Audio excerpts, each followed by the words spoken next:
हजरत खालिद बिन वलीद यह खानदाने कुरैश के बहुत ही नामवर लोगों में से हैं। उनकी वालिदा हजरत बीबी लुबाबा सुगरा उम्मुल मोमिनीन हजरत बीबी मैमुना की बहन थीं। यह बहादुरी और फौजी सलाहियत तदाबीरे जंग के एतबार से तमाम सहाबाए किराम में एक खुसूसी इम्तियाज रखते हैं। इस्लाम कबूल करने से पहले उनकी और उनके बाप वलीद की इस्लाम दुश्मनी मरहूर थी।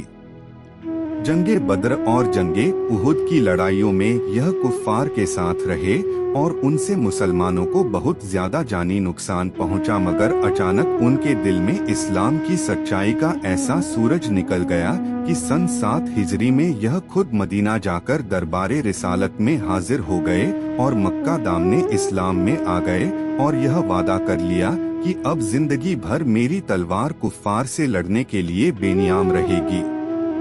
चुनांचे उसके बाद हर जंग में इंतहाई मुजाहिदाना जाह व जलाल के कुफ्फार के मुकाबला में लड़ते रहे।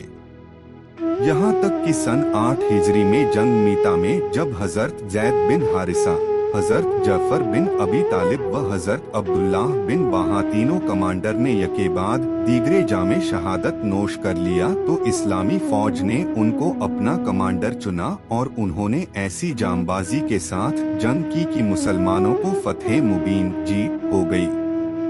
और उसी मौके पर जब यह जंग में व्यस्त थे, हुजूरे अकरम ने मदीना मुनव्वरा में सहाबा के एक जमात के सामने उनको सैफुल्लाह अल्लाह की तलवार के खिताब से सरफराज फरमाया। अमीरुल मोमिनीन अबू बकर सिद्दीक के दौरे खिलाफत में जब फितना इरकदाद इस्लाम से फिरना ने सर उठाया तो उन्होंने उन जंगों में भी खासकर जंगे यमामा में मुसलमान फौजियों की कमांडरी की जिम्मेदारी कबूल की और हर मोड़ पर फतह मुबीन हासिल की। फिर अमीरुल मोमिनीन हजरत उमर की खिलाफत के दौरान रूमियों की जंगों में भी उन्होंने इस्लामी फौजों की कमान संभाली और बहुत ज्यादा फतूहात हासिल हुए।